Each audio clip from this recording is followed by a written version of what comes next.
Good evening, everyone, and Happy New Year. We're almost at the end of January. So we are going to call this regular meeting of the HERE Commission to order at 6:34 p.m. And we'll start our meeting the way we do always with the Pledge of Allegiance. And tonight it's going to be led by Commissioner Borja. Hi, thank you. So put your right hand over your heart. Ready, begin. I pledge allegiance to the flag of the United States of America and to the republic for which it stands, one nation, under God, indivisible, with liberty and justice for all. Thank you, Commissioner Borja. So we're going to go next to our roll call. Adrian, if you could please call the roll. Yes. Commissioner Borja? Present. Commissioner Branhall? Here. Commissioner Fitzsimmons? Here. Commissioner Godo? Here. Commissioner Khan? Here. Vice Chair Herrera? Present. Chair Jennings Nunez? Here.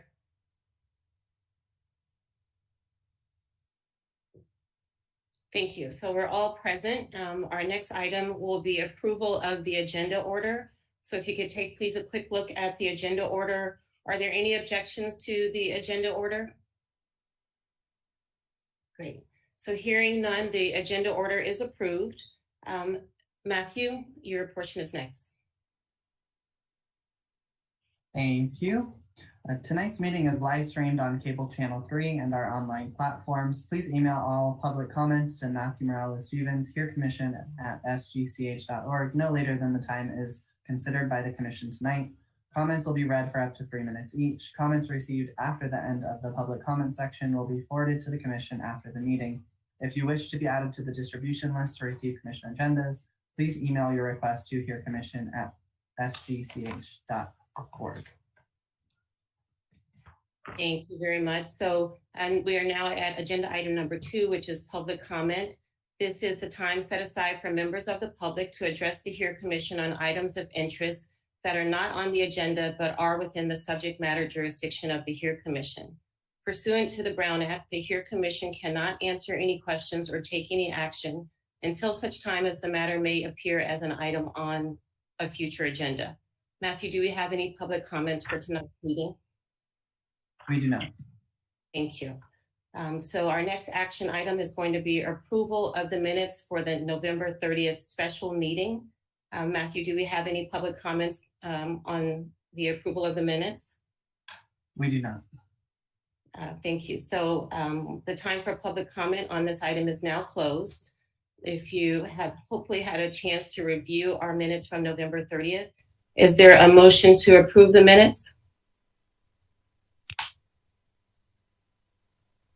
I make a motion. Okay. Thank you, Commissioner Brenhog. Any second? I second. And Commissioner second from Commissioner Fitzsimmons. Thank you. So, Adrian, would you please take the vote? Yes. Chair Jennings Nunez? Aye. Vice Chair Herrera? Aye. Commissioner Borja? Aye. Commissioner Branhall? Aye. Commissioner Fitzsimmons? Aye.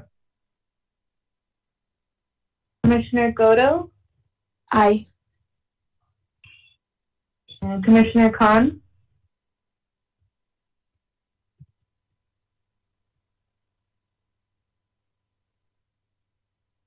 Commissioner Khan? We're just waiting for your ayes for a minute, Commissioner Khan. Looks like he might not be able to hear us. Let me go ahead and give him a quick.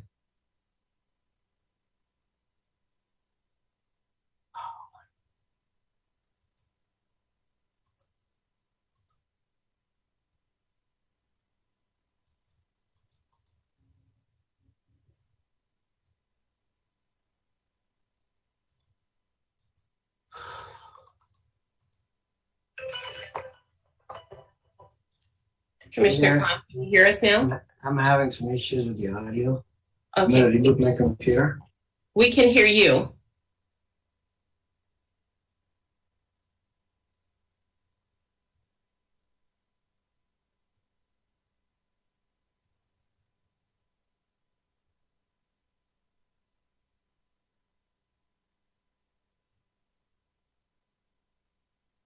So I'm sorry, everybody, we're just on hold for a moment.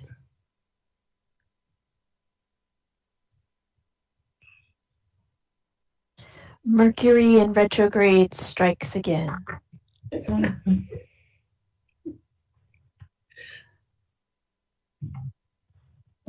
Okay, my apologies. He is having some technical difficulties, so he'll be calling in shortly to the meeting. Okay, so in terms of this, this vote, do we need to wait or just put it on hold or?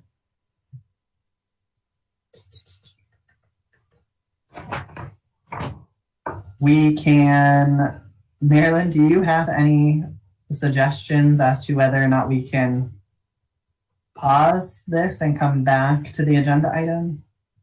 We definitely have a quorum. I'm sorry, Marilyn, I didn't mean to cut you off. We definitely have a quorum, so we can move forward to the next item. And given that this is the meeting minutes, it's probably not so important for him to be on. So we can let the record reflect that he jumped off for a second. We can have Ms. Ching start her presentation, and then he can jump back on as he's able to. Sounds good. Okay, Thank so Adrian, if you could just summarize the vote and then we can move to our next item. Okay, motion passes by a vote of 6 ayes, 0 nays, and 0 abstentions, 1 temporarily absent. Thank you. So we'll move now to our first discussion item. So I just want to say it's very nice to see everybody here at the beginning of the year. Welcome back. This is our first meeting of the HERE Commission for 2022. And in keeping with our goals in our action plan for 2021, we do have a invited guest, a community organization that we've invited to our meeting tonight. So we want to welcome Ms. Angela Ching, who is the Clinic Operations Manager at the Chinatown Service Center. Matthew, I don't know if you have any other information in the way of introduction. Sure, we definitely appreciate her taking the time. I know everything's been very busy and their organization has pivoted quite a few times during COVID to still continue to offer services, working with the senior programs right when it shut down. They were still offering services in a modified format, which I know everyone is familiar with having to pivot quickly, and they definitely embraced that. So we welcome Angela and thank her for taking the time to share her experience and share what her organization has to offer to our community. Thank you. And Ms. Ching, just before you start, I do need to ask Matthew if there are any public comments for this item. There are none. Thank you. So you have the floor, Ms. Ching. Thank you. All right, thank you so much for giving me the time to do a short presentation. Even though there's no visual, I'll try to make it as connected as possible. It's great to be here, and I've heard a lot about the city of San Gabriel. You guys are amazing. We actually have one of our locations in the city of San Gabriel, so it ties really close to us as well, because it's really closer to my house compared to Chinatown. Although our agency is called Chinatown Service Center, we are here to serve everyone regardless of their income, their documentation, and as well as their race. Diversity is very important to us as well. And our goal is to have thriving lives in empowered communities. So not only helping those who have the ability to pay, as well as those who do not have the ability to pay, we are here to help them out in any way. A little bit about Chinatown Service Center. Our mission is to provide outstanding services and to advocate to promote better quality of life and equal opportunity for any immigrants and all other communities. We've actually been in the LA area for 51 years, mainly in the Chinatown area. In 2010, we started having our Alhambra clinic that's down the street on Garfield by Commonwealth. then we are progressively opening more locations up in the San Gabriel Valley area, including a dental clinic in the Monterey Park. We also have another location in Alhambra that is potentially opening up in the next 2 to 3 years off of Main Street at the old Nissan dealership. And we actually have one location in the San Gabriel location. I don't recall where the cross street is, but it's pretty close by the USPS office. So it's pretty interesting. If you guys get a chance, you guys can definitely stop by and we can give you guys a tour. Chinatown Service Center, I feel like we're a one-stop shop, very similar to Kaiser. If anything, we are potentially even bigger. We have medical, dental, behavioral health, optometry, specialist services, as well as social services, youth center, and community economic development services for all. We are an FQHC, which stands for Federally Qualified Health Clinic, and we recently got the PCMH standing from HRSA. We're multilingual, and we do serve everyone for comprehensive care. We have free, low, and no-cost insurance, screening, and enrollment, of course. We can help anyone with that. This includes those who may qualify for Every Woman Health, My Health LA for those who are undocumented, getting and applying for Medi-Cal and Medicare, or even as simple as helping them get Covered California. Our staff is pretty diverse, and all our material is in English, Cantonese, Mandarin, Vietnamese, Burmese, Spanish, and Farsi as well. Throughout the COVID pandemic, actually, a lot of agencies, especially nonprofits, have closed down due to the sudden change of how services occur. We actually stayed open during the whole pandemic situation, as Matthew previously mentioned. We switched over to telehealth services, and we significantly increased the community to help to do COVID testing. Our medical and dental department helped, and we did over 14,000 COVID-19 tests. So if you or the community may need any COVID tests being done, we are able to help schedule those appointments.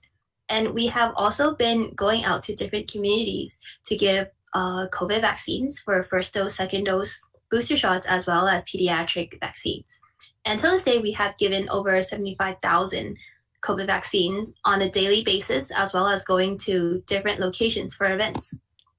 We have partnered with the city of Rosemead, South El Monte, Arcadia, Temple City, Montebello, Monterey Park, and we have helped those in need in the daytime. It might be in the morning, and we have even done evening hours, such as 6 to 9 p.m. for those who are in need of the COVID vaccine but don't have the ability to because they're at work. So we are here regardless if it's weekday or weekend. We can always have events in different locations since we have a mobile van as well.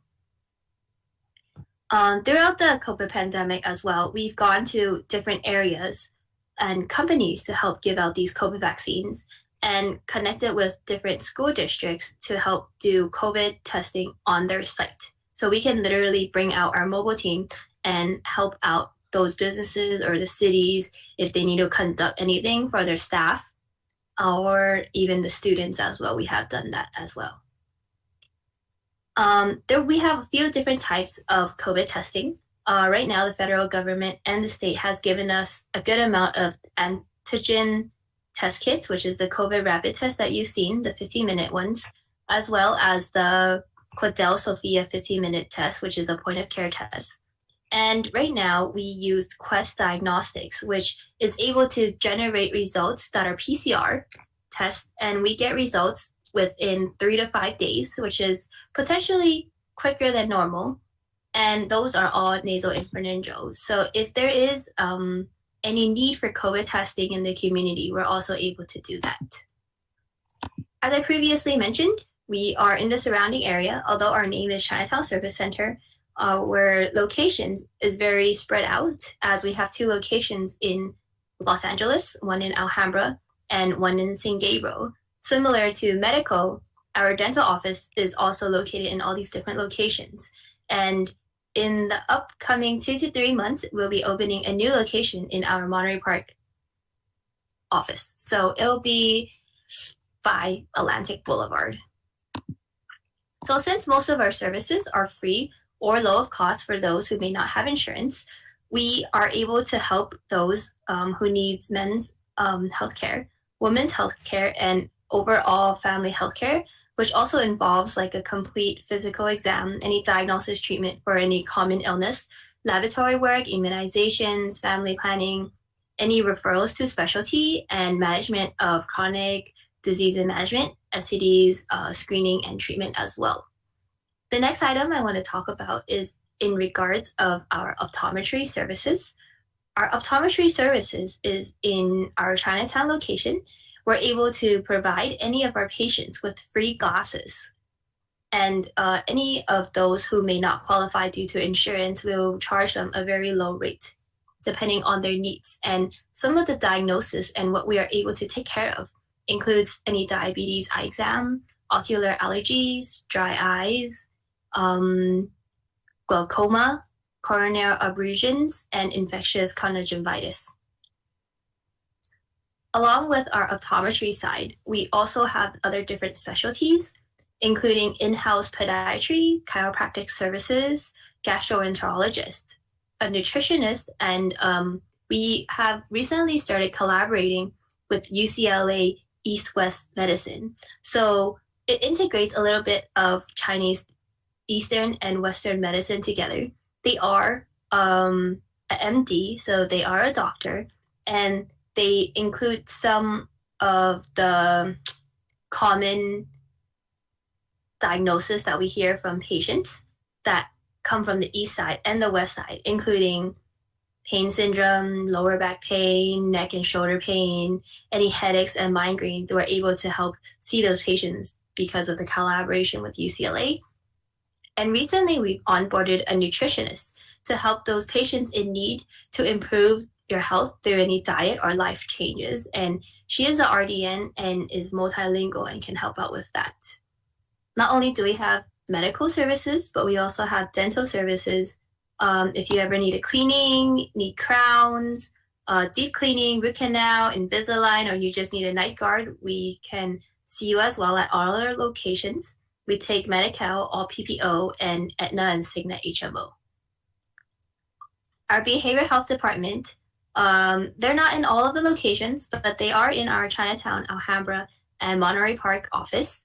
Their services are a little bit unique because they do court-mandated counseling. They have a support group for domestic violence victims group. They partner really well with some of the city districts who need a resource to send their students in the local high schools or middle schools for counseling. We're able to help with that as well. And we also do in-home services if needed for behavioral health.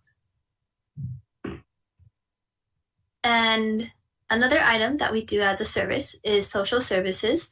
And everyone in the social service department is cross-trained about all the different programs that we can help for the community, for different resources that are government benefits, in order to help address the needs with culture and linguistic appropriateness. Because there's a lot of times when you're an immigrant who just came here and you may not know of these different benefits and government assistance, or they may have a fear of not understanding how this benefit may or may not affect your green card.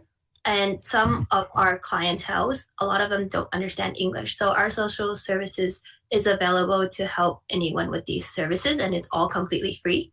We have a citizenship program where they provide naturalization outreach and education and help screen for eligibility, as well as application assistance.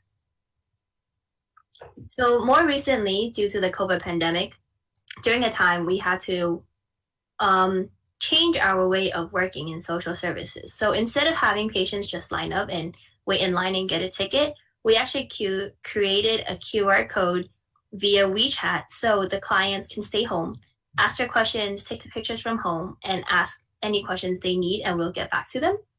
And during this whole time, during the COVID pandemic as well, we also were very involved in the California COVID-19 rent relief program, which help the landlord and the tenants. So we can help to get some funding to help them out as well. We have a youth center, which involves academic mentoring for those who may be new immigrants or English may be their second language, to help them improve their grades in school, as well as learning to collaborate and how to help them stay in school, slowly improve, and prevent them from dropping out of school. In addition, our youth center has college preparation workshops where our youth center department will help the students out with their personal statements for colleges, onboarding them and helping them out during the recruitment process, helping them with any college applications, as well as helping them with applying for any FAFSA financial aid. And during the time prior to the COVID pandemic, we also had free SAT classes for those who are in preparation of that. And the last service that we have at Chinatown Service Center is our Community Economic Development team, which we also call them CED. So what they do is they'll do business counseling. They'll do a one-on-one technical assistance program, how to better a business, how to improve any accounting, or how to help with any labor laws, import-export, government relations, financial management, e-commerce, business startup, any basic information on business law, access to capital, marketing, health regulations, and business insurances. All these workshops, we used to hold them in person due to the COVID pandemic. But due to the COVID pandemic, we have now switched over to Zoom, and it has helped significantly as it is a different population coming on board to these workshops. And another big thing that I want to mention is we do VITA services. So we help all low income and for those who have simple tax returns, we're able to do free tax preparations for them. And the procedure, I wish you guys saw this presentation. So it's as easy as 1 through 6 with the steps. You make an appointment, you prep all the information, we ask a few questions, and we review everything together in the process. And we're able to help submit the client's tax returns to the IRS. And everyone is trained properly for that information. And of course, during the COVID pandemic, a lot of small businesses have closed. And not only yet we were open, but we were also helping small businesses and big businesses navigate their troubles during the capitals. We were helping small businesses with counseling for federal, state, local government loans, resources, and any relief programs possible to help them stabilize what was going on during the COVID pandemic situation. And that's about it. I would love to send you guys the PowerPoint presentation, and I would love to hear if you guys have any questions during this time. Thank you so much, Ms. Ching. That was really incredible information, and we already have questions, so I'm going to open it up and allow the other commissioners to ask questions. So Commissioner Borja, I saw your hand first. Yes. Hi, Angela. Thank you so much for this wonderful presentation. I work at a high school, Gabriel High School. So I wanted to ask you, you know, we have a lot of students that come from China or Vietnam, and they're ESL students. So is there a way, I'd like to introduce them to your services. So is there a contact where I can forward the information and they can contact you or someone else? Yeah, I could definitely connect you with our youth center director and supervisor. And especially right now during the COVID pandemic, some of us may say it has made our life easier, but we can definitely try to take care of those, not in Chinatown, but even via Zoom, try to help out those clients out in the San Gabriel Valley area. Okay, and also for the parents too, because maybe the parents don't know the services that you provide. So I wanted to connect the parents as well. Yeah, if you have like any parent conference meetings or any like yearly meetings for that class, we can definitely be there. And we can speak English, Spanish, or Chinese during those presentations if needed. Okay, thank you. Mm-hmm. Commissioner Herrera? I just wanted to piggyback on Commissioner Porra. If there's any kind of a flyer or a PDF form that you can send us, and maybe staff, Matthew, maybe you could send that to us. And if there's a way for us to also share that or post this information, I don't know if it's possible to post it in some of the places that we have, like the library. I'm not sure where else we can post it. If that's possible, Matthew, is it possible? Yeah, we can definitely provide anything that Angela provides. We can go ahead and pass along to the commission. We also can make it available to our seniors, so that it's my understanding that you have a fairly robust case management program as well that some of our older adults may benefit from. As far as the youth, we can definitely reach out to those aspects as well and see if they in displaying some of the information. Yeah, Thank I'll you. definitely send you the PowerPoint tonight, and then the flyers maybe tomorrow. That's okay. Great. Thank you. And I have more questions, but I'm gonna wait until everybody gets their turn. Thank you. Oops. Anyone else have any questions? So I do. And Commissioner- do you use volunteers and interns? That's one. And the other part is that you've listed out a whole set of services that you provide. How good are you? I'm sorry, I don't mean to be critiquing, but I just wanted to sort of understand the extent of, you haven't left out any service that I can think of in terms of the social thing. So just commend you, and also wanted to find out the quality that you're able to accomplish with, and your staff too, the number of staff, if you could just sort of give us a overview of how your setup is. Yeah, so you remember how I started the presentation where I said that we were very similar to Kaiser, but in some services even more unique, since not only are we serving low income, undocumented, those who have insurance versus not, but we are one big agency and we are separated by individual departments, but we work together as a whole team so we can take care of the whole family. I like to tell people that, so say we have a family, right? And you have a kid. So your kid can go to our youth center services as well as do their medical visits with their pediatrician. They can do their dental cleaning, their eye exam, as well as their parents, the grandparents. So it's all in the system together, right? Even though we may say everything is separate, but it all comes together as one big lump sum. And if they have any insurance issues, any mail they may have questions with, they need to fight for a bill where they're getting charged wrongly, we can help them out with anything similar to that as well. How good are we? I think we're pretty good, pretty up there, right? That's what we're all gonna say. How many staff do we have? I want to say till now we're actually close to 200. We are across 6 different sites, so we do have a pretty robust amount of employees. Thank you, Ms. Ching. Thank you. Commissioner Bernhal, did you have any questions, or Commissioner Goto? Sure. Yeah, thank you so much. It's so cool to learn about these new resources that I just didn't know existed. I think I went to your website. Is it cscla.org? Is that your website? Yes. Okay. And people can access things from your website. It kind of has links for all of these different services. Exactly. Yes. I have a couple of questions. One is, so you're talking about like kind of the case management where somebody calls in and they're just like, oh, I need help figuring out what I even need to do, like what the next step is. Would that falls under like social services, you would say?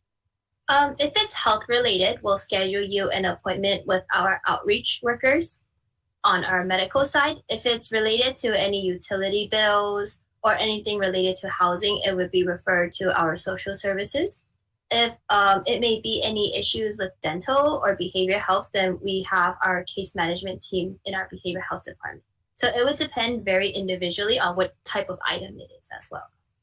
Is the line kind of long for these services? Like, do people have to wait a long time to get? Oh, really? It's pretty good. Yeah. It's pretty quick. Okay. And I feel like have been trying to kind of make headways into having partnerships with other organizations around mental health and mental health awareness in our community. And I was just wondering if that's something that you guys are open to partnering. Yeah, And definitely. having, maybe in an event or a speaker come and talk about different things to be aware of around the stigma of mental health and things that people are going through right now because of COVID and other things as well. I think I would love to connect and talk more about that as well. Yes, that's something we're always open to connecting with different cities to help embrace the importance of mental health as well. Thank you. Commissioner Godo? I don't have a question. I just want to thank you so much for the presentation and all of the incredibly comprehensive services. As Commissioner Khan noted, there probably isn't anything that you aren't addressing. I'm wondering if I guess I do have a question. Is there a particular area of all of the different services that you all provide that you see more of a need in the community? Is it more on the medical side, or is it equally useful for small business owners or the immigrant community to seek your services as well, or is that something that you track? There has been an increased trend of mental health and a slightly decreased demand of medical services, mostly because of what situation we are in right now. What we're used to is most people are working from home when they're used to not being at home for 8, 9, 10 hours a day. And sometimes when you are just stuck at home together with the same group of people, things may happen. Domestic violence, abuse, nobody knows. And they need to have the resource to know where to go, what to do without being afraid of cost, access to care. And especially during the COVID pandemic, more than likely, because of the COVID pandemic, people are less likely to go get a physical exam or a mammogram done or even a colon cancer screening, right? They're more likely to be wary of the safety of how clean is everything outside in the world. Thank you, Commissioner Godo. Commissioner Fitzsimmons, did you have a question for our guest tonight? Yes, I have two. Thank you very much for enlightening us on all of your services. I think that's something that we can really utilize here. Are you a nonprofit? Yes, we are a nonprofit. You are a nonprofit, okay. That's very good to know. Also, do you have flyers? I think you said you have flyers? Yes, we have flyers. That you had about your services, because I'm involved with the police department and we would love to put some of the flyers up at the police department, because we do get a lot of folks coming in that we could certainly, spread the news about you and where you are located. Okay. All right. I will also send that over to Matthew. Thank you. Thank you. Thank you. So in the interest of time, Vice Chair Herrera, you get one more question. All right, I'm trying to make it a good question. I want to throw in two. COVID testing is a free, and then the other one, partnering up with the St. Gabriel Police Department, in lieu of what Commissioner Fitzsimmons was mentioning, and also what Commissioner Brandhall was mentioning, in regards to the behavioral health service that you guys do provide. Have you guys considered partnering up with police departments? If so, have you considered, or please consider reaching out to our St. Gabriel Police Department? And that's the question in a nutshell. And I want to say thanks, Chinatown Service Center, for your 50 years of service. Wow, that's a long time in the community. And it says that, I'm also on the website, it says that you serve about 112 plus people, assistants that you guys have provided annually. So good job. Good job. Thank you so much. Yes, we do provide free COVID testing services. We're not allowed to charge patients for that, unfortunately. So that's a big no-no for us. our results do take about 3 to 5 days. It also depends on the laboratory as well. So if there are more people doing COVID testing, of course, there may be a short delay, not too much. And to piggyback off your question in regards of collaborating with the police department, and the answer would be yes, we are definitely open to that. We have collaborated with local police departments before. Thank you so much, Ms. Ching. So, as with all of our invited guests, we could keep you here and have many, many, many more questions for you. So we will definitely provide your contact information to those who especially would like to pursue partnerships with you. Just a reminder for people who are listening or who may listen in the future. So there is a Chinatown Service Center community clinic here in San Gabriel. And like everybody else, I'm on the internet.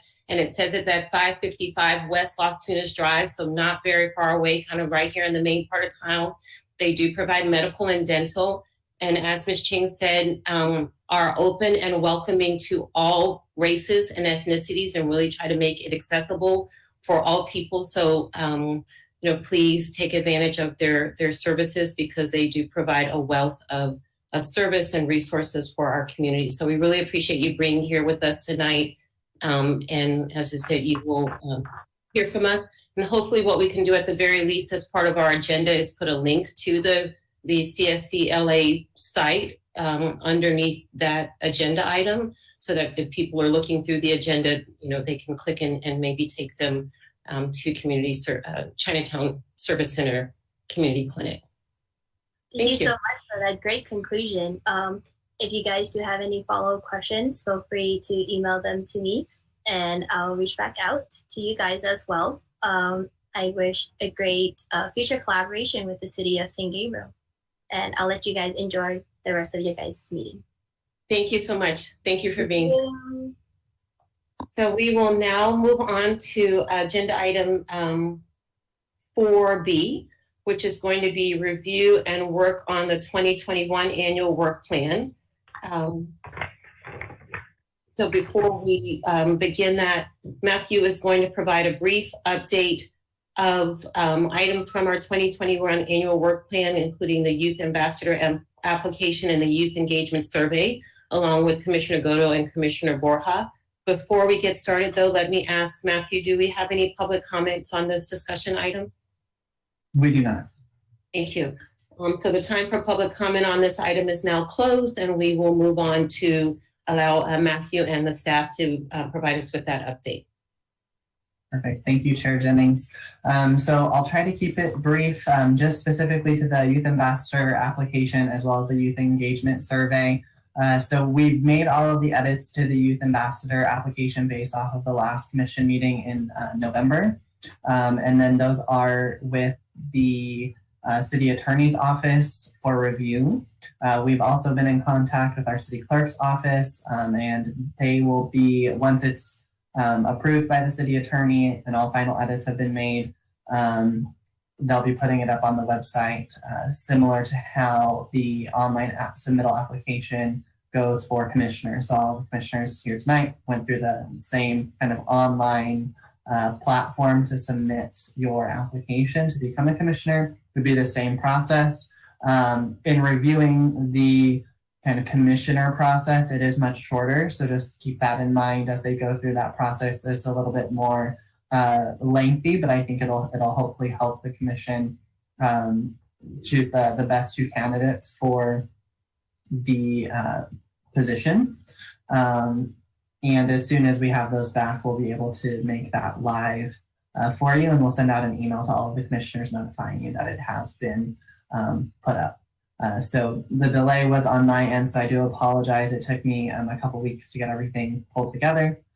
So definitely not on the City Attorney's end. So I'm sure Norma with the City Attorney's Office will get it back as soon as she can. So we appreciate all of her hard work on that as well. On the Youth Engagement Survey, in your agenda packet is the ad that was created by Community Services staff that can be posted online. It can be printed. We can do whatever the commission feels is necessary. Of course, keeping in mind the budget. But we also have the Rebecca Gomez has been doing a fantastic job with our city social media, in my humble opinion, about getting information out.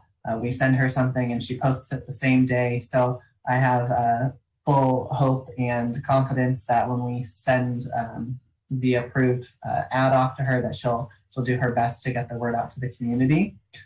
We can still do a City Beat article, which is the weekly e-newsletter. So that'll help get the word out as well. You'll notice though on the ad that's included, there is the web page as well as the scannable code. It currently goes to the Hair Commission page. Just before the meeting, I did create a subpage that will give you, that goes from the Hair Commission to another page specifically for the survey. So that way we can adapt that if the commission decides to broaden it to the greater community. We can still use that same page and people aren't getting lost. So we'll have to adjust the ad or flyer to redirect directly to that page rather than having to click on or go to the Hair Commission and click to the second page. So I know we try to eliminate as many clicks as possible. So that will be a little bit more direct and we'll get lost in the shuffle of all of the information. But other than that, I'll turn it back over to the commission and I'm happy to answer any questions that you might have. I think I want to give Commissioner Godo and then Commissioner Borja just an opportunity to give us any information or ask any questions of Matthew first. I don't have any questions. Thank you so much for all your work on it. I think the advertisement looks fantastic. I think it's great to have the option of the actual website address, because I know that some people are not that familiar with QR codes, although we are focusing on the youth this time around, so I'm sure they'll be able to navigate it. So I think it looks great. I'm excited. We're getting ready to make it live, and that's really it for me. Commissioner Borja. Yes, thank you very much, Matthew, for all that you've done. I was looking through it and it looks great. I was just wondering on that, the survey, is there a way, and you don't have to do it, is there a way if it's like, we could put down how many minutes the survey is? Because I think it's what, a 5-minute survey? Yeah, I think of all of the adjustments, it was a 4 to 5 minute survey. So we can definitely add that. Okay. But other than that, yeah, it looks great. Thank you so much. Thanks for making this happen. Of course. Great. Do any of the other commissioners have any questions or?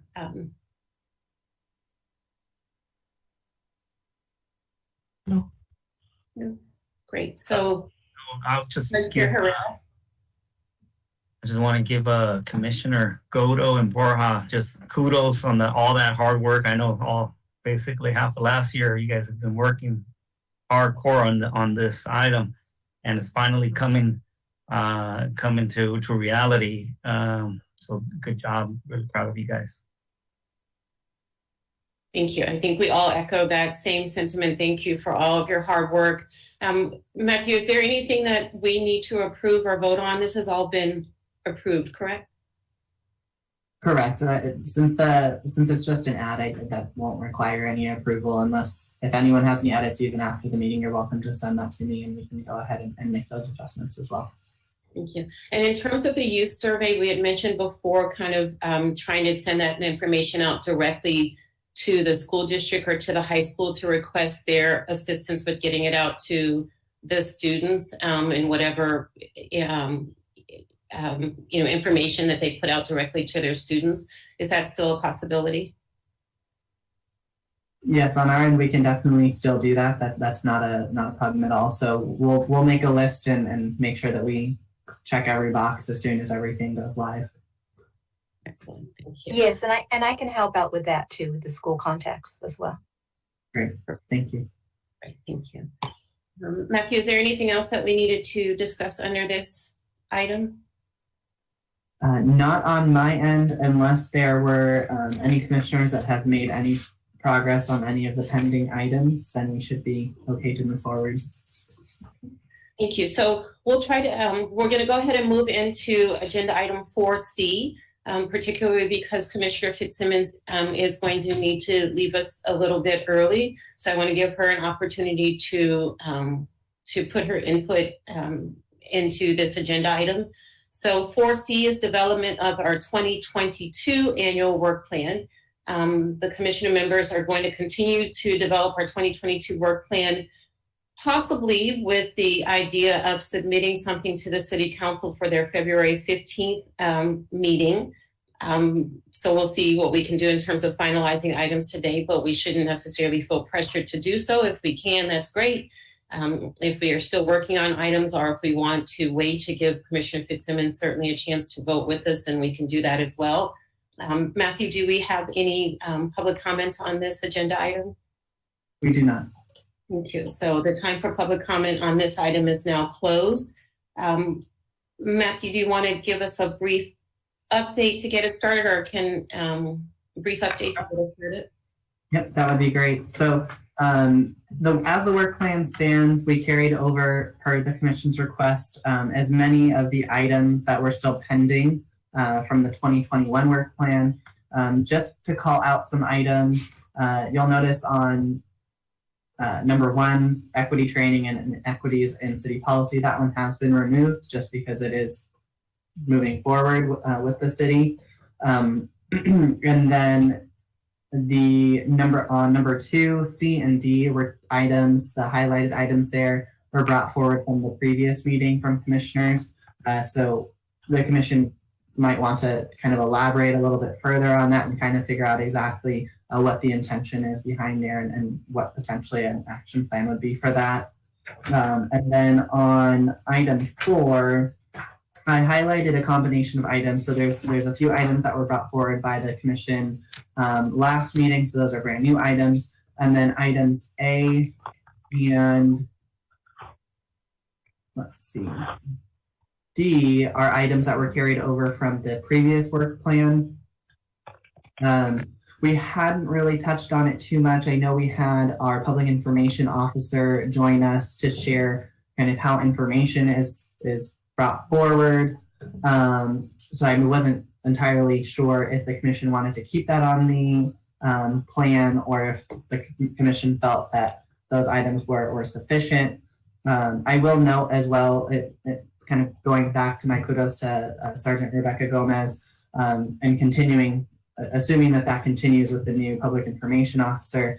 She does try to share information such as vaccination clinics or other community programs or events that would be of community interest, whether we're putting it on or not. So again, we try to make sure that we walk that line as careful as possible. That way we don't become an advertising post for anyone and everyone who's trying to get the word out. But if it's of a special benefit to the broad community, then that's something that is being done.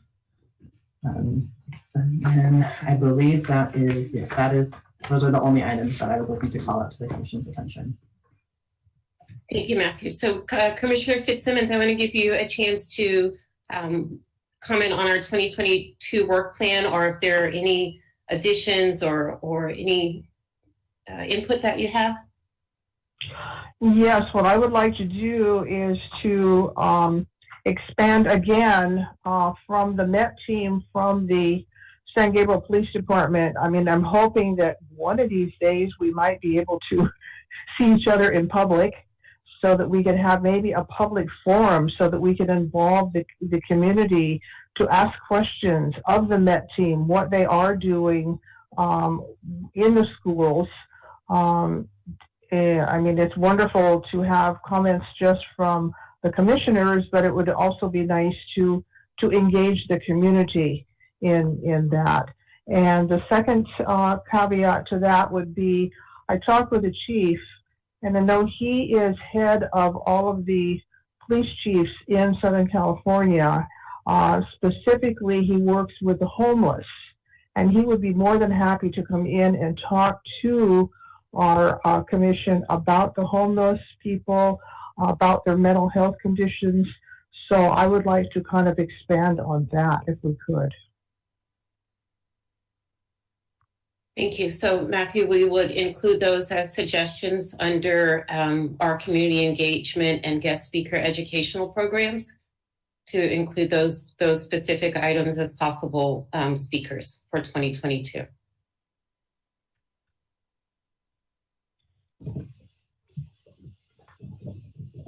But just for clarification, Mr. Fitzsimmons as well, is the open forum that you're looking for, would that be a separate meeting, or are you looking for it to be specific, like Chair Jennings mentioned, for it to be more of a presentation where there's engagement that's available similar to how we've had, but in person? Is that the intent there?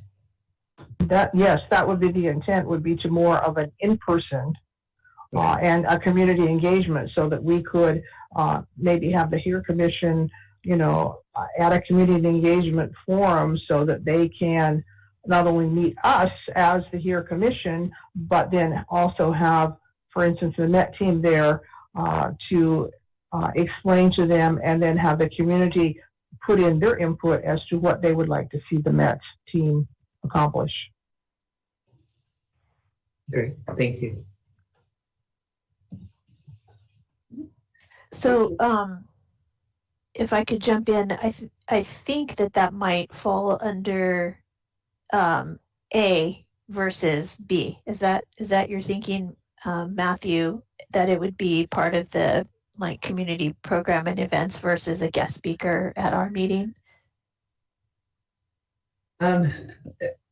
It could go, to be honest, Commissioner Goddard, I feel it could go in either one. I think it could go to A or B, depending on how lengthy or robust we're looking for it to get. If we're looking for something that's advertised separate from the HERE Commission, something that allows less formality, which I think we've discovered in one of our committees can allow people to feel more comfortable and willing to get up and speak in a less overwhelming platform, then yes, we'd want to include that in 2A. But if we are just looking for like a Q&A type session, then potentially 2B would be most appropriate. Got it.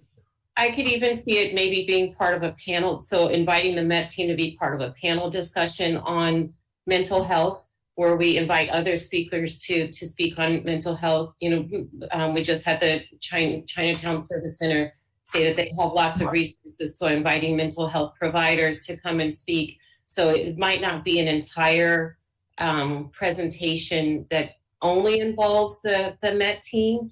They might be perfect, a perfect subject again for a meeting in 30 minutes or that kind of thing.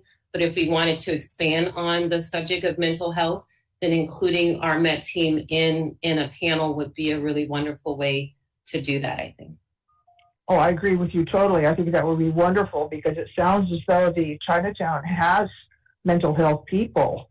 And then even if we could get some other mental health individuals to come in, and you're right, have a panel. I mean, I think that would have a bigger impact. Thank you. So I have a question. Yes. So the idea would be to bring in for public education as well as our education, or to incorporate some of the suggestions coming out of there into the work plan for 2022.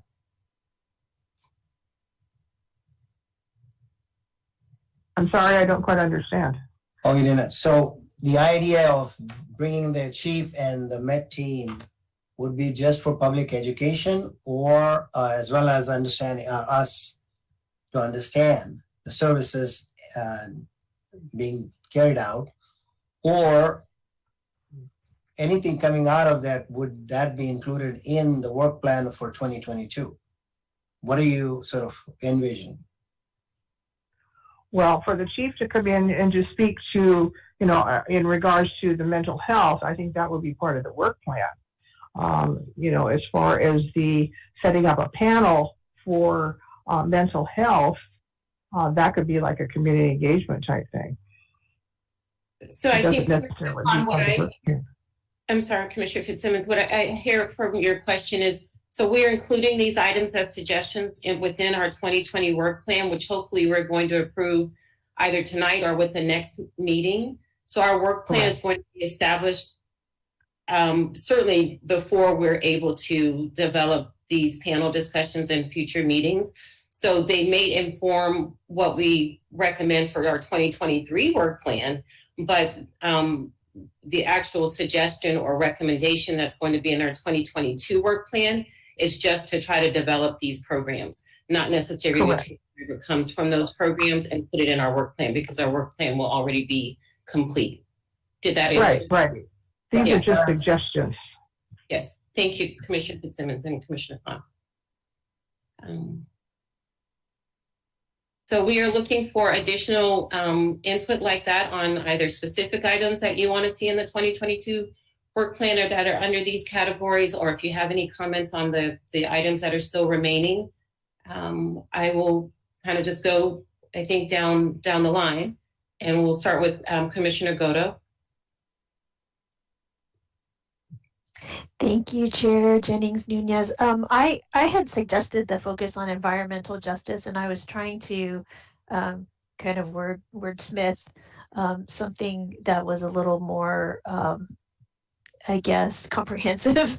I know I threw it out at the last meeting, kind of without much form to it, and so I'm kind of struggling in the same manner, and would love to hear feedback from the commissioners about whether this might be sort of a separate, item as item C as it's listed here, in terms of, and I just kind of drafted this to develop and implement programs and activities that make sustainable practices accessible to everyone to reduce impacts of climate change. And for some of the examples, I put things like increased recycling program, awareness, sustainable gardening, and water conservation, maybe educational workshops. But as I started to do that, I kind of had that same thought that we were talking about earlier. Does it make sense for that to be a separate item, or would it be better to just include that as another example under the community engagement activities that we have listed, in point A? So to me, I think the environmental justice kind of falls under the social justice category, which we don't have spelled out specifically in number 2, but just wanted to hear what folks thought about making that a separate item, or if you were more comfortable including it in some of the community engagement activities that we were listing in section A. I guess I'm just wondering, what would be the difference if it was a separate item versus it being part of the community engagement? Because we would maybe promote or those resources or give information and education on more sustainable practices and environmental friendly things. Would it look different if it was a separate line item? I think just in terms of maybe the level of engagement, maybe, and I could be just completely jumping ahead, but in my mind, I have a feeling that our youth ambassadors may find this area of interest, based on a lot of the youth activity around environmental justice. So I was trying to kind of bake it in as a potential area that the ambassadors might, be interested in working in. But of course, that's kind of jumping the gun a little bit on, what the areas of interest are. So I think that's the only distinction, Commissioner Bernhag, would be just, how much emphasis we're going to put on it. That's an interesting point too, for when the youth ambassadors join us. Is it something that we're going to allow them to give us input on our current work plan, or just in developing the following years? So I think that is certain. This is Chair Jennings, just for people who are listening. So I think that is certainly a good issue that we should discuss in terms of maybe adding an item for our youth ambassadors, if we want to add something to our work plan to give them an opportunity to develop an issue that they feel passionate about. In terms of the environmental justice, I just want to make sure that we stay focused on, I guess, the purpose of the HERE Commission, because it can begin to get very broad in terms of looking at lots of different, there are lots of problems in the world, I guess. And so trying to stay focused in terms of what's the purpose of the HERE Commission. And I am trying to fit, I know that you mentioned, Commissioner Goto, social justice, but, to keep in mind that our purpose says equity, access, diversity, social justice, safety, which environmental justice can come under, mutual appreciation, increased cultural competence, and positive intergroup relations and respect. And so just making sure that when we're coming up with these different areas that we want to focus on in our work plan, that they do fall easily into the purpose of our commission, so that we don't start to spread ourselves too thin in terms of what we're trying to accomplish. Commissioner Khan, did you have something? Yeah, I heard one of the items got thrown in, like recycling. I mean, that's of enormous interest to me. If there is a way that we can at least find out what recycling is and how it's done and whether it's done or not, or what percent of recycling is done, and what are the things that are being done, and what, at least in our city, if nothing else. There may be an item probably reachable if other commissioners are interested in sort of looking into. I would like to sort of volunteer myself for that too. And I think to your point, Chair Jennings Nunez, I think I was coming at it sort of from the perspective of, climate impacts are disproportionately affecting, low-income communities and more vulnerable populations. So it's kind of but I do understand it is kind of more of a systemic kind of issue that we're looking at, but I definitely kind of wanted to throw out, is there an opportunity for us to have any say over, how the city can be more sustainable? And for me, that's kind of taking it down to the level of, residents really doing all of our part as well, in addition to some of the things that were mentioned. So I do struggle a bit on finding the right balance on this one. So I will defer to what others think. Chair Jennings? Yes. Yeah, I'm sorry, but I need to leave. Mm-hmm. Yes. Okay, so thank you. Thank you, Commissioner Fitzsimmons. Commissioner Goto, is there something that we can put kind of specifically under this? You mentioned sustainability. Commissioner Khan mentioned looking at, recycling. Is there anything that we can put as a specific example under focus on environmental justice just for our work plan? Well, I had as kind of the more general topic, I had just described it as to develop and implement programs and activities that make sustainable practices accessible to residents, to reduce impacts of climate change. And then some of the examples, which we've listed for our other areas, included increased recycling program, sustainable gardening and water conservation strategies or educational workshops, I guess.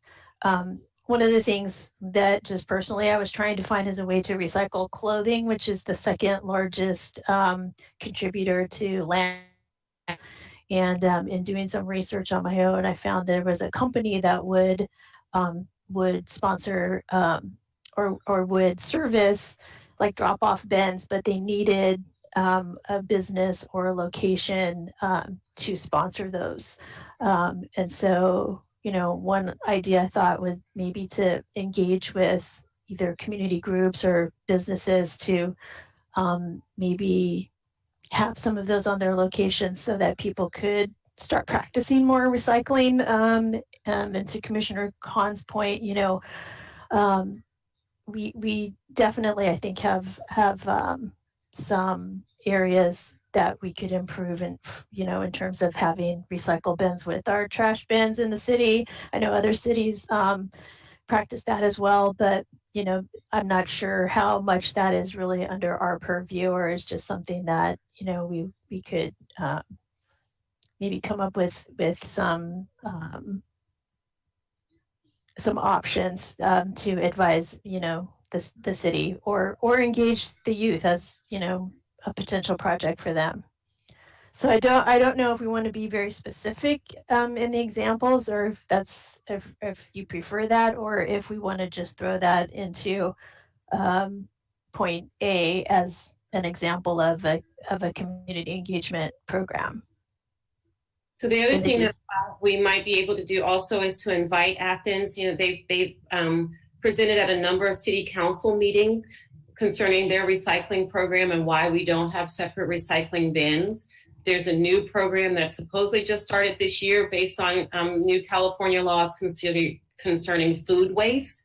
I don't know what's going on with that one yet because I haven't seen any separate bins, but Athens is instituting a food waste and composting program. So they might be a good future speaker to come. I liked your idea about the clothing recycling bins, and maybe that is something that we could work with the city with to put on, certain areas that are our city property to start with. Mm-hmm. But Matthew, is it okay for us to give you maybe 2 specific examples of having Athens come as a community speaker to speak on the recycling that is available in our community and what they're doing, as well as to look into a clothing recycling program for our community, just as 2 kind of examples. Then we don't have to be limited to those, but at least to give the city council an example of what we mean by a focus on environmental justice. Yep, that's great. So we can keep it on the second line with the verbiage that Commissioner Godo had developed, and then just provide the examples such as a speaker from Athens, as well as then what I would classify almost as like data collection or information collection. So then if the commission determines that the city isn't recycling enough, or there isn't enough that the city is doing to help kind of solve the climate issue, then a recommendation could be made at that time after more information has been collected. I think trash is always kind of a mystical issue. So I think having Athens which I know sounds strange, but I've worked for a couple other cities, and it definitely seems to be something that we don't know enough about. Where does it go after it leaves our house? Having those kind of that 2-prong method, I think would be helpful in keeping us separate. So I have a question of Commissioner Godo. When you mentioned that this organization need boxes sponsored for clothing pickup, if by sponsorship, do they want money for collection or no? I don't believe so. I believe they just need a location to actually agree to have the boxes on site. And I don't know what all the agreement is in terms of having it on the location, but they provide the drivers, to pick up every couple of weeks from those locations. So I'm sure you all have seen kind of similar things around, clothing donations, but this is also includes, kind of clothing that not necessarily would be, used again, but would actually be recycled and upcycled into, another kind of product. So we could look into it more. They're not based in California, but they did have some sites in California, but there was nothing close enough for me to drive to drop off my personal recycling. Gotcha. Well, Mark works with the various religious organizations. Maybe they may be a good source to have a few of these, boxes or containers. Yeah, I think one of the points that the company was making that, locations that had kind of larger parking lot areas that could use, additional foot traffic, that it might, bring people to the business locations as well. So, but I know there's also probably a lot of concern about, overflowing those bins and creating a nuisance in that. So, so it would really have to be something that was coordinated so there would be enough bins that didn't happen. Thank you. I don't know, it sounds great and all. I just want to make sure that we're not going down a slippery slope and I get where we're going with this. I truly do. But I just want to make sure that we bring it back. Yeah, there's a lot of issues that come to mind, like with the overfilling, and then with people actually, those zones becoming an area where homeless people want to hang out. I'm having a hard time putting my head around this, so let's So I just think, really. yeah, I Yeah. definitely know that those will be concerned. So I think Matthew's point about sort of doing some data collection and research into the options is kind of probably the best approach right now. Right, and then if it's a contract that has to go out, and who are the companies that are going to come and pick it up? Who's going to be picking up the donations? I wonder if instead of that, we can, as a city, control it ourselves. As once a year, we have a clothing or donation drive, and then we can choose to donate to a nonprofit of our choosing. Maybe that can be kind of a alternative. But yes, definitely a great idea. But we want to make sure, we talk about it. Yeah, fully. Yeah, thank you. Thank you, Commissioner Godo. Did you have any additional items, Commissioner Godo? No, that was the only one that I wanted to clarify. Thank you. So Commissioner Brenhog? Sorry, I just had a question. In the last meeting, you said that we don't currently have a chief information officer for San Gabriel. Is that still the case? Correct. To my understanding, there is not one that is on board with us just yet. Okay. But we do have people that are filling in that role. You said that Sergeant Rebecca Gomez was one of them that's doing the social media currently. I'll turn the mic over to Mark really quick. Okay. Thank you, Matthew and Commissioner Van Hog. Yes, we do not right now have a public information officer or PIO on staff, but we have somebody in the background process right now. I don't want to give out a name until she is permanently on board, but I'm guessing within the next 2 weeks we'll have somebody in that role. And as Matthew mentioned, Sergeant Rebecca Gomez and folks from Matthew's shop and other shops have really been picking up the slack for that and doing a phenomenal job. And in some ways, we've been even more creative than we were in the past. So we will have somebody in the next 2 weeks, and we'll pick up where we left off. Okay. Yeah, I was just checking because one of our big items was about information and making sure that we have like information in a consistent location. Yeah, and that was just my question too about people filling in for but there is a plan, so that's good. Yeah, I guess also on Sue's I think we were talking about this with Sue talking about the Met team or having like a forum or some kind of thing, and Chair Jennings Nunez having the idea of possibly having multiple people come on and talk about mental health issues or like answer questions. Yeah, I did want to just kind of understand. I mean, I feel like I understand why the Met team was developed within the police department, because it does address like a certain need within, when there are people who are calling for help. A lot of times, there are needs within the community on a mental health level. But this is something I feel like I was talking about before with addressing mental health needs in the community as a whole, that it wouldn't be something necessarily that like the police department would be handling as, in the city of San Gabriel. It's something that I feel like, I would love to have like a more robust, understanding of mental health and mental health services for everybody, versus it's just this kind of reactionary to like people who are causing trouble or whatever. And I think, hearing from Ms. Ching today was was a great step in that. I think that just knowing that there are more resources that we don't know about, and I think that that would also be a great step in having, you know, making more connections and like having this kind of forum.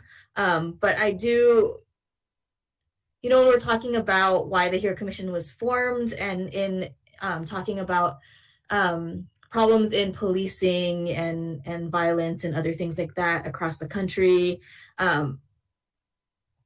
I was just wondering, like, I feel like our police department is just doing a lot of stuff, right? Like, it's not just like policing, whatever that means. Like, there's, you know, they're in the schools, they're doing mental health services. And, you know, I mean, Rebecca Gomez is filling in for doing information stuff within the city. And I think it's great that there, you know, is all these different things. But I'm just, for me personally, like as a citizen, I'm just wondering, like, is this just like a line, like there's just, these are the city employees and this is the way that we're doing it? Or is it like, is there a rhyme or reason to why certain things are under the umbrella of like the police department? So Commissioner Brayhung, I don't know if this is something you would agree to with me to add, but I have called on our city council many times to look into developing more of a social services department for our city, so that some of these aspects that are being taken care of by our police department can now be brought under social services. So I don't know if that is a recommendation that we can make. Clearly, it's something that won't happen in 2022. It's a long-term recommendation, but I really feel like we need to have a social services approach to a number of areas, and that should be a city department. So I would love to add it to our 2022 kind of recommendation or work plan to work to develop a social services department, or to offer more social services through the city specifically. And I don't know how we need to word that, but that kind of gets at what you were saying. And it was another reason why I was trying to suggest that if we had something on mental health and the Met team was involved, that they're there as part of a panel and not there as part of the primary providers of mental health intervention here in San Gabriel. Yes, Mark. Thank you, Chair Jennings Nunez. I would like to ask, if you all don't mind, if we add that to the work plan, which I'm totally on board with adding that to the work plan. Can we leave the actual item a little more open-ended and not have the end result in mind of creating a social services department through the city, and maybe identify more the best way of providing social services to our community, so that if there's a way that potentially we incorporate other social service providers and do a better job of getting that information to our community, and that turns out to be a better approach, that's what we work on. Or if it turns out that the approach is that we need a city department to do that you come up with that as part of the research or the analysis, rather than starting out with that end conclusion in mind. Does that make sense? It does. So would we identify those services that we think the city should focus on providing more, so that we would recommend then either partnerships or developing a department or committees to address mental health, homelessness, and I don't know what else we want to add in there that we would put under social services, housing insecurity, that maybe we list those three as important areas that the HERE Commission has identified that we would like the city to address directly, either through partnerships or through a city department. Commissioner Borja? Yes, Chair Jennings, I'd like to add to that too. I've had workings with the Met team from San Gabriel PD, and I think it's really necessary that we try to develop something like that, because at the high schools, when we have to call for what we call the PET team, psychiatric evaluation team, LA County only has 2 teams for all the schools. So if we have a call in for a PET team to come out to assess a student, And if we get it at 8 o'clock in the morning, maybe they'll be able to come out by 12. If we get it at 10 o'clock in the morning, we might not be able to get them come out until 6 o'clock p.m. So sometimes in the past that the Met team has been able to help us step in on that. But that is something I think for youths, LA County wide, that when educators have to call in off of a risk assessment for a pet team, that we don't have the appropriate services to come out on time. So, adding to that, the Met team has helped us in that situation. But what you guys were talking about right now, what are the services that we kind of need to provide for the community? I think that's an area too. Commissioner Bergeron, I'm sorry, did you have any additional items that you would like to comment on or add? No, that was it. Thank you.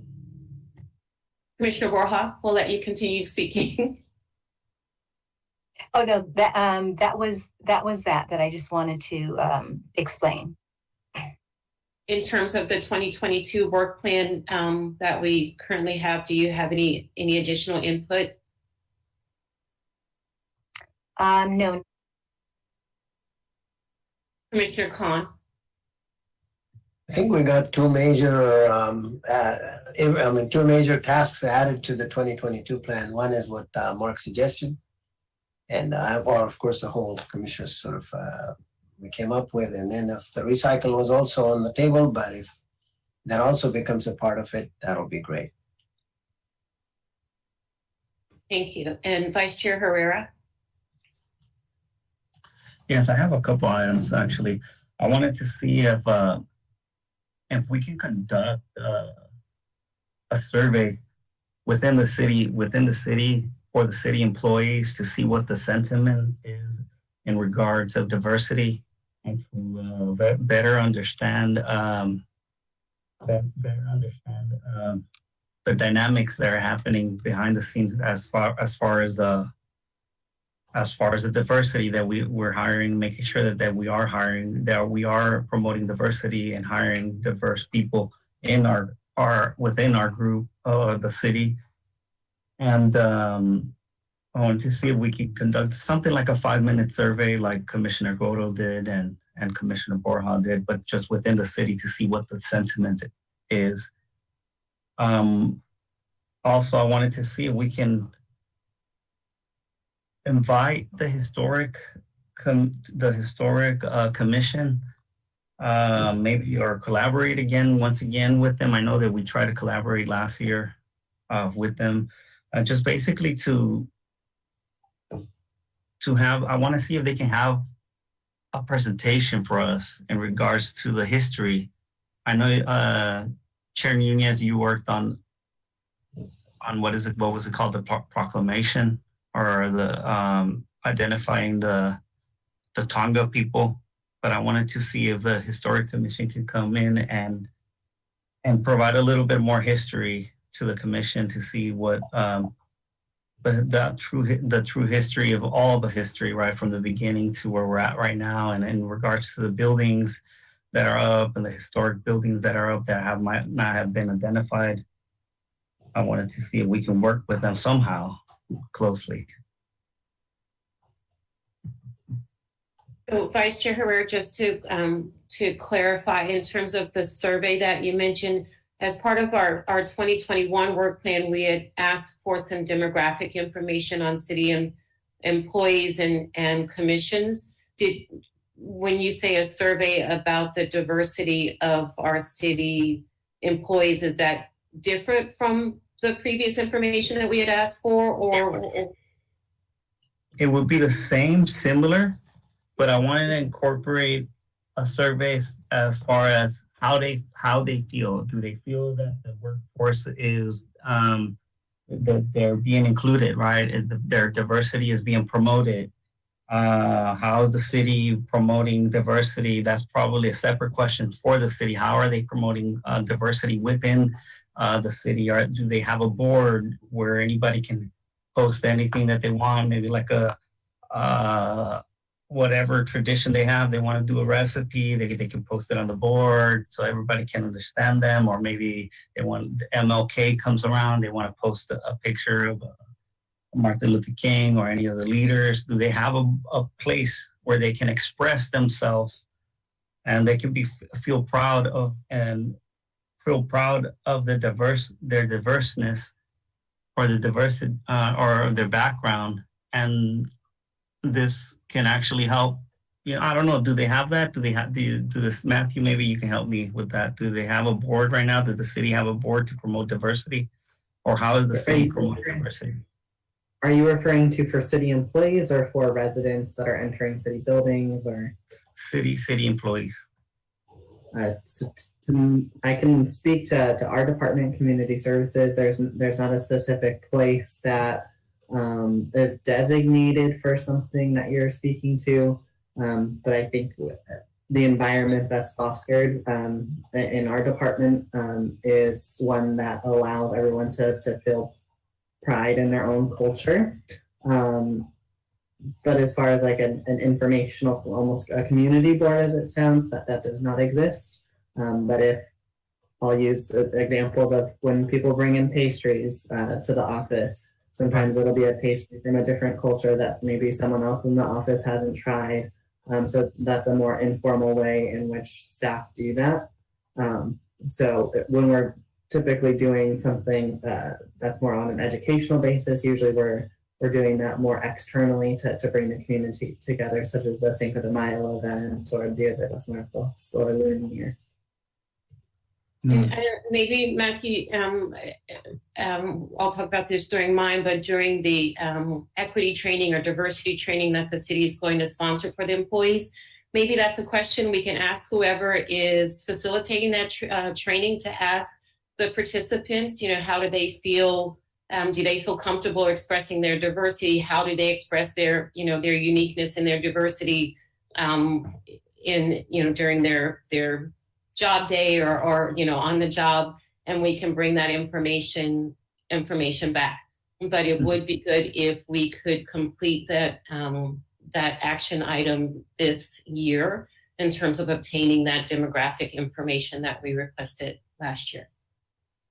And then the second thing, Vice Chair Herrera, is certainly we are still in partnership with the Historical Preservation Commission, and you'll hear a little bit more about that on our last agenda item.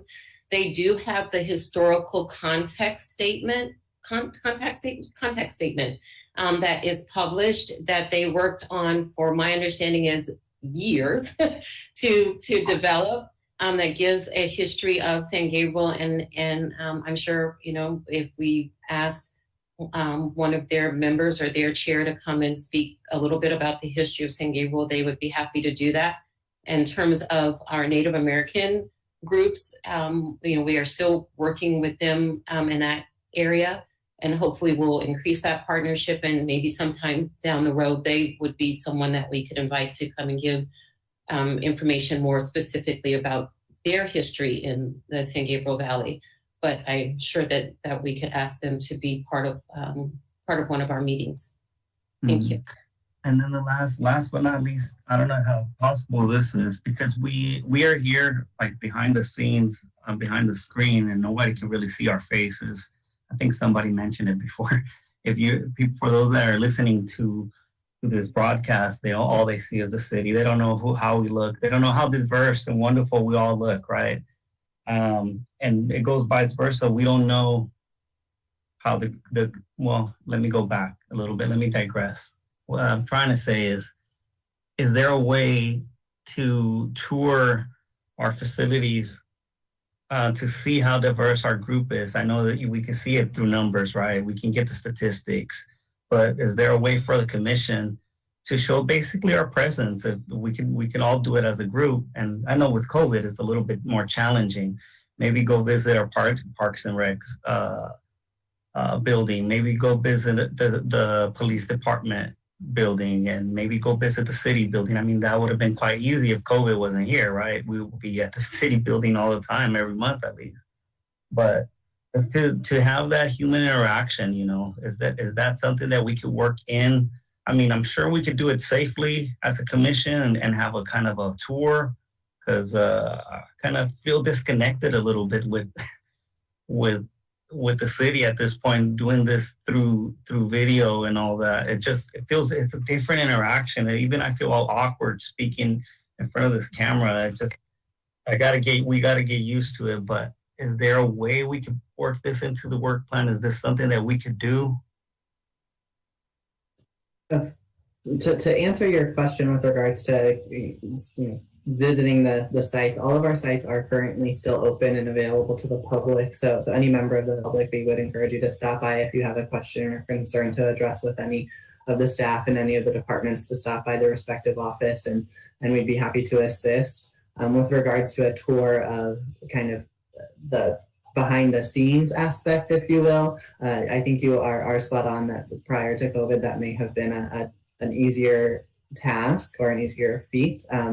But we do have the additional measures in place with the plexiglass between the front counter and the staff and the customer or the resident to keep staff as well as the customer safe. So I would imagine, and Mark, feel free to contradict me here, but I would imagine that would be something much further down the line, doing a tour of, into offices and things like that.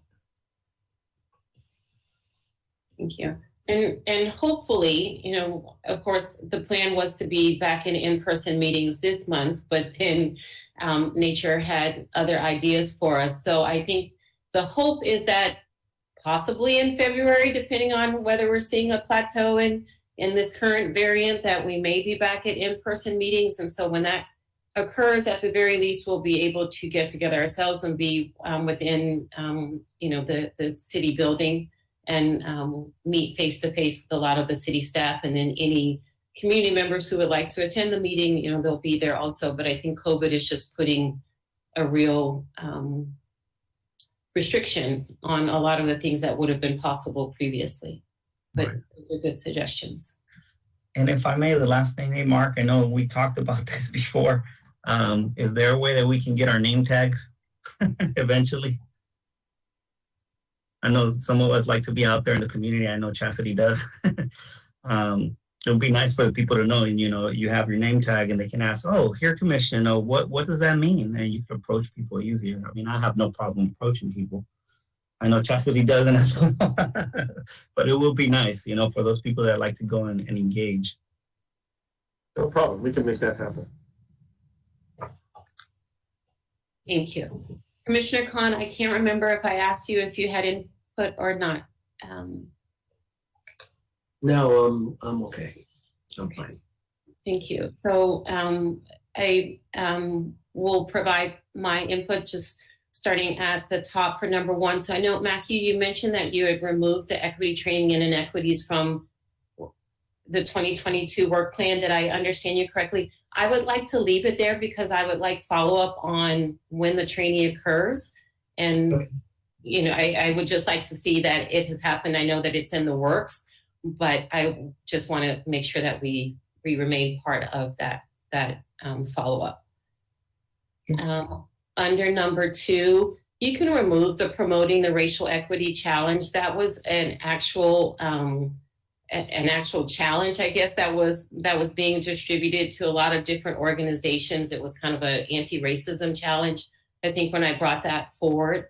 But we have a lot on our work plan, so you can remove that specific item. I brought that forward. For the community information, we've already discussed that. Under, I'm sorry, let me go back to the community engagement needs. That I would like to specifically, I guess, identify 2 heritage months that I want to make sure that the city continues to recognize. I don't think that they will stop doing it, but I do want to make sure that Black History Month and Native American Heritage Month are continued, to be recognized, and at the very least by proclamation, but with the hopes that in the future, those celebrations will be expanded in some type of way. If we could add that to that. Under number 5, accessibility, I mentioned this to Matthew, and it might require a little bit more discussion, but at the last city council meeting, they discussed small business grants. The city has now received over $9 million in ARPA funds, and I can't remember what ARPA stands for, but there are a bunch of funds from the government related to the pandemic, and support for cities. And they're using part of those funds for small business grants. And I was wondering if we could put as a recommendation to make 2 of those $2,500 grants specifically related or to encourage businesses to make their business more accessible. So they could use the $2,500, to put in a ramp, to put in an automatic door opener, to make their signage in English if right now it's all in Chinese, to make some of their signage in Chinese if right now it's all in English. Anything that makes their business more accessible or are more welcoming and inviting, but possibly with an emphasis on accessibility for persons who have disabilities. And so, if they're giving out small business grants anyway, I would hope that the city council would be willing to specify 2 grants or 2 additional grants on top of the 70 that they approved to encourage accessibility. So I don't know if I need a second from our commission or if there's any discussion, anybody who would disagree with having that as part of our work plan. I think that's a great idea. Thank you.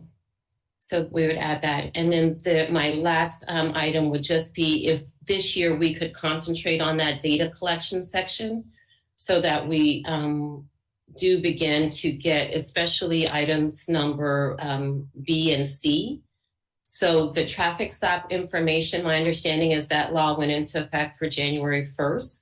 So I'm hoping that we can put on our work plan that we would like to have information on traffic stops for the first 6 months of the year provided to us by the end of August, let's say. If we could add that more specific request. And then as Commissioner Vice Chair Herrera mentioned, to get the information on demographics on the city employees and commissions.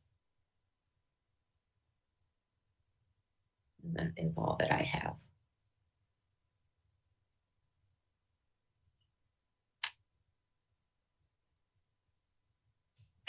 If there weren't any further discussions on this, normally I would be 100% ready to move forward and have the commission take a vote. But I'll be honest and say that there was a lot discussed tonight, and I am not prepared to summarize that to where I feel the commission could feel comfortable on voting on a finalized work plan.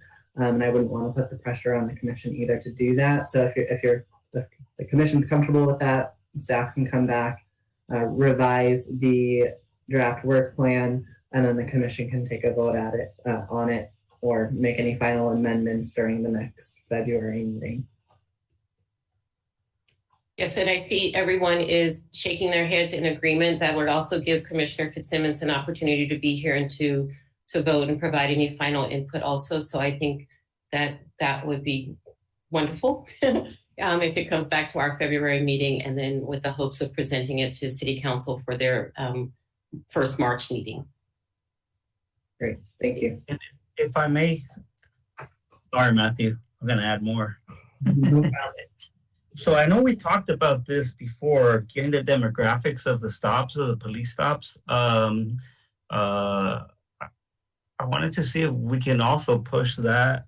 I wanted to see what locations are the ones that basically the police is stopping people the most, or where their hot spots basically, and I want to see the demographics too of who they're stopping and why they're stopping them.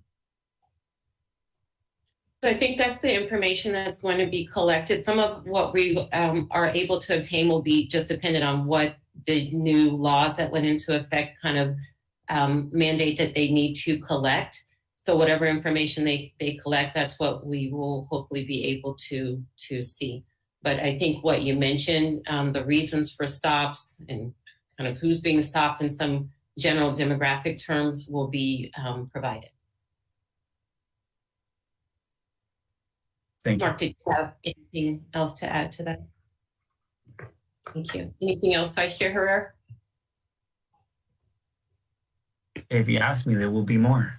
Okay, I didn't ask. As far as the accessibility, you were talking about accessibility. I know the city, we have, I'm not an expert when it comes to city planning and none of that, right? But maybe this is a question for Mark or for Matthew. I saw something online on YouTube where cities are incorporating different style of ramps. Before, I know they were like U-shape, like a U-shape, and now they're more like two different sections. So whenever the person in the wheelchair goes onto the sidewalk, he's not going in the middle of the traffic.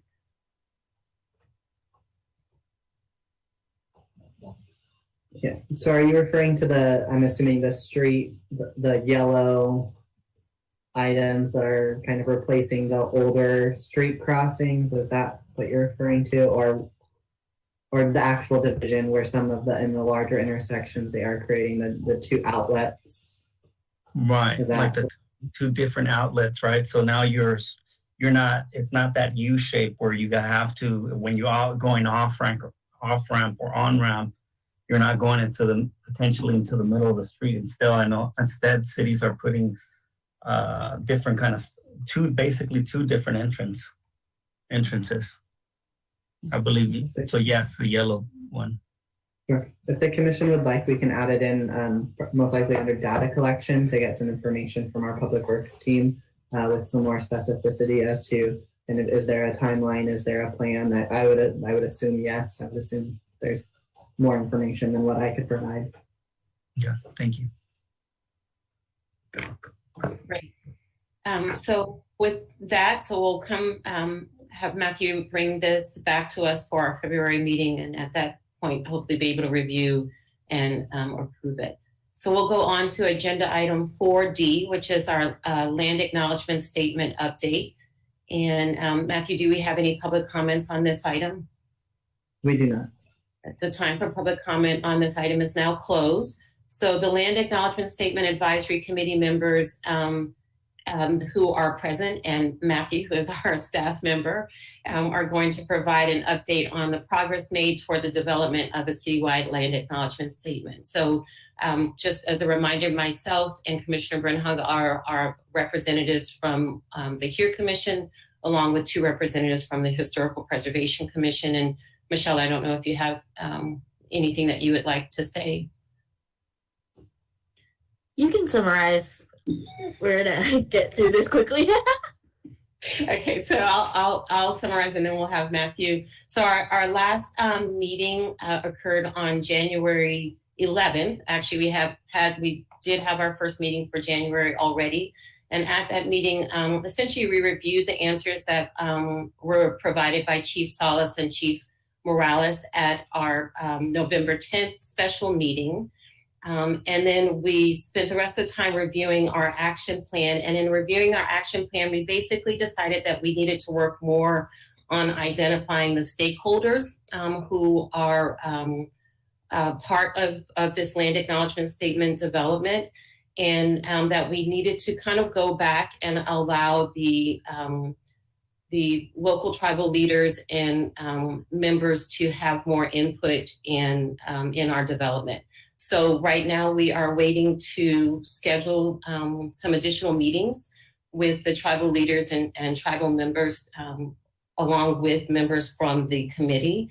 And then we're going to come back together and work on developing our land acknowledgement statement. So right now we're still kind of in the process of working through all of that, but certainly still just as passionate and are planning to get it done.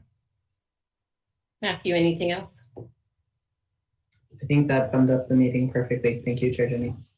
Thank you. Commissioner Bringhouse said to move it along is what she said. So we're going to move it along. So our next item is going to be commission reports. And I'll just give everyone a couple minutes if you have any commission reports. So this is where the commissioners may address the HEAR Commission in public on matters of general information and or concern. This is also the time for commissioners to report on conferences and or meetings that they have attended. So we'll start with you, Commissioner Khan. This may not be related to the to our commission, but I do go to Arcadia City Council and give invocation, and I did one, and I'm going to do that this first Tuesday, which is the following next Tuesday of the month, and that's when they have a council meeting. So, thank you, Commissioner Herrera or Vice Chair Herrera. So I have not been able to, well, I've been able to go to a couple of events, but normally I'm used to going to Chinese New Year's festivals around here around this time. So I'm a little distressed because there's none, and there's a couple, but we have to keep our distance. So I want to say, and this is the HEAR Commission, and this is about, the HEAR Commission is about promoting diversity and inclusion. So I want to recognize the Chinese New Year's, Year of the Tiger, starting February 1st. And I just want to wish my my Asian community a happy New Year's. And I'm probably going to butcher this, so Chin Liao Kwai La. I know I messed it up. I want to say happy New Year's. I was practicing and I know I butchered it. Xin Yan Kwai La. So maybe that sounds a little bit better. That means Happy New Year's. So thank you. That's all I got. Thank you. Thank you. Thank you very much, Vice Chair Herrera. Commissioner Borja? I have not attended any conferences or meetings, but I did go to the Blossom Market, which was a great place. So I encourage everybody to go and eat there if you haven't. I ate at the sushi place and it was delicious. Excellent. Commissioner Brinhoff? Nothing this month.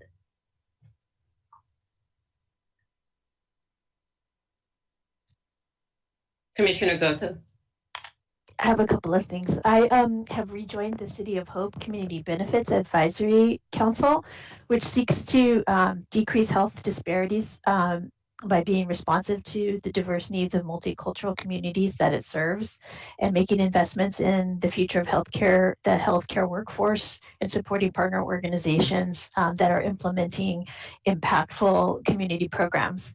And I was a founding member and co-chair back in 2014, so I'm rejoining the group. I attended a meeting last week where the CBAC discussed its priority areas for 2022, and they include health equity and access to care, addressing mental health needs in the community, so they might be another potential partner for us, reducing food insecurity and combating chronic disease and cancer through proactive nutrition and screening programs.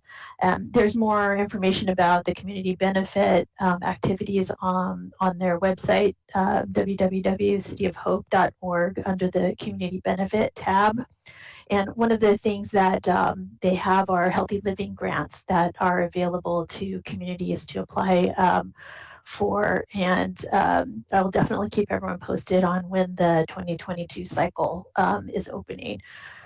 And speaking of community grants, there's the Michelson Foundation has announced their Spark Grants program. And these are grants up to $25,000 that'll be awarded to projects that seek to close the digital divide. They're hosting a informational session on February 3rd to give more information and details about applying. The digital divide is the gap between those who have ready access to computers and the internet and those who don't, which is obviously a very huge concern for all of us going through the pandemic in the last 2 years and having to rely on virtual school and other activities. So there on their website, there's more information. You can receive email notifications or to register for the informational session. As I said, it's February 3rd at 10 a.m. and their website is www.20mm.org/spark-grants. And I don't know if anybody else was going to report out on this, but the San Gabriel Valley Stop Hate Community Survey report came out. And if somebody else was going to mention that, I can defer to them. But it was led by the Human Relations Commission in the county and LA versus Hate Partners. That also included the Asian Youth Center here in San Gabriel, representing a diverse coalition of voices committed to ending hate. And based on the findings of the survey, I'm going to read from the executive summary. The report recommends increasing outreach of existing programs for victims of hate, expanding community-based solutions to address discrimination, facilitating more dialogue between law enforcement and the community, providing more training and clarifying anti-bullying protocols in schools, and funding expansions in mental health and services for youth and seniors. And the report is on the Asian Youth Center's website at www.aycla.org/survey. I encourage everybody to read the report. It has a lot of statistics and data that they put together. So that's it for me. Thank you, Commissioner Goto. You always have really great resources for us. So, and I will kind of piggyback on that with the LA County Commission on Human Relations report. When you go to their first opening page, they do have kind of summaries of, we've talked a lot lately about anti-Asian hate crimes, but keep in mind that hate crimes do kind of occur against other ethnicities. So there's a report on anti-Black and anti-Latino hate crimes that are on the rise, like other things. So as Commissioner Goto said, that is a really interesting summary and report to review. So thank you for that. Being last, I get to piggyback on everybody. So Blossom Market, I'll give another shout out. It's really an incredibly diverse collection of restaurants.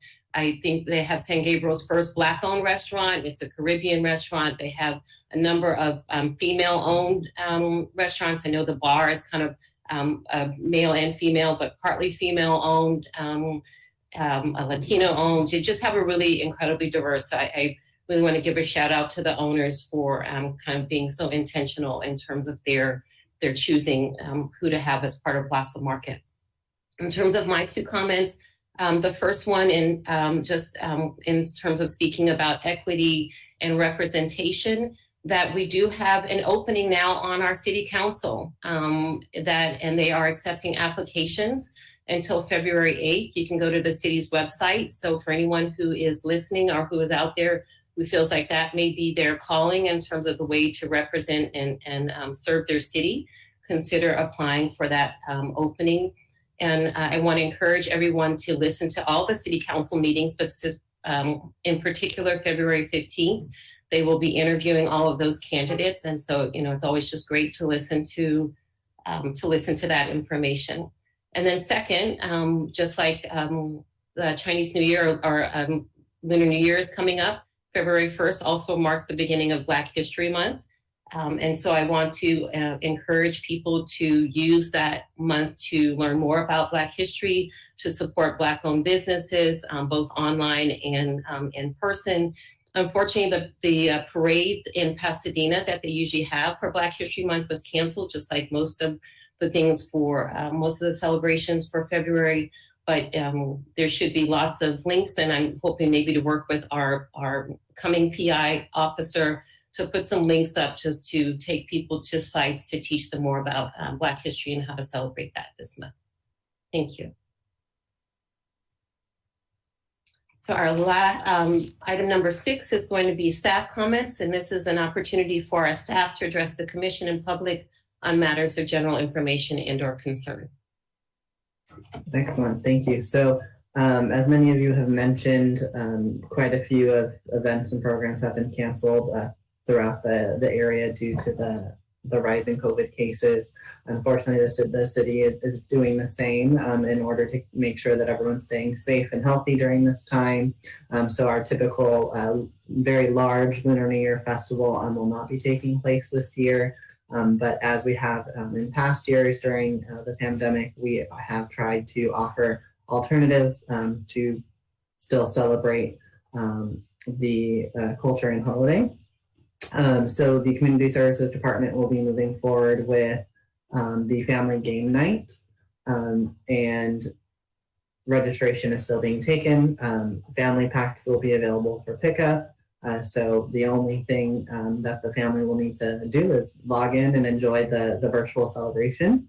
The other item is going to be a YouTube video, which will be greetings from council and hopefully a few other items that will kind of be a surprise because they're still pending. So that will be posted on our YouTube, city YouTube channel, and hopefully that will be enjoyed by the community as well. And so those are the two major things that are being done. On an additional note for Lunar New Year, the senior meal program is still going on. So staff are putting together red envelopes and goodies for the older adults to take home with them also as well. So I know there's smaller items, but hopefully they are touching people in a different way, in a different method than the large festival typically would have. On a different note, at our next meeting in February, we will be doing a reorganization, so similar to what we did at the very beginning of the commission, and this would be pertaining to chair and vice chair. So recently, staff took an item to council to reappoint for the Commissioners Khan, Herrera, Brenha, and Godo. So congratulations on your reappointment to the commission. So their reappointment starts February 1st. And it is customary for a reorg to take place at the first meeting following that appointment. So that would be at our February meeting. Staff at that time will discuss the options available to the commission as far as vice chair and chair are concerned. And so that way you can make an informed decision as to how that will look for the next year. So this will be an annual occurrence for those of you that are with us for I think two more years into 2023. You'll go through it all over again, but we'll try to explain all of that in detail so the vote is taken with all of the information prior. But with that, that's all I have tonight. Thank you. And Chair Jennings, I just want to make one modification to your comment about the council opening, and I appreciate you bringing that up. I get a little uncomfortable when I only have 4 bosses, so I'm looking forward to having a 5th boss again soon. But we are having interviews most likely on the 9th and the 10th of February. So we have 2 special meetings scheduled for those interviews, so please tune in for those nights. And then the actual appointment will likely be made on February the 15th, as you said, but those interviews will take place and those will be televised, and the public is very much invited to watch those to see how that process happens. So thank you very much. And thank you for clarifying that. And then last 2 comments, because I forgot to mention it, just thank you all. Vice Chair Herrera asked us to have a holiday party, and we had a holiday party. So we joined the Christmas tree lighting celebration. And so it was nice for most of us, almost all of us were there to say hello to each other and at least meet each other just briefly. So hopefully we'll get to meet again in person. One other thing, but it left me. So with that, we are going to go to our adjournment. So the next regular HERE Commission meeting will be held on Tuesday, February 22nd at 6:30 p.m. Information regarding matters to be considered at the meeting will be available on the Friday before the HERE Commission meeting on the city's website at www.sangabrielcity.com. This regular meeting is now adjourned at 8:32 p.m. Thank you, everyone. Wonderful. Thank you. Thanks a lot.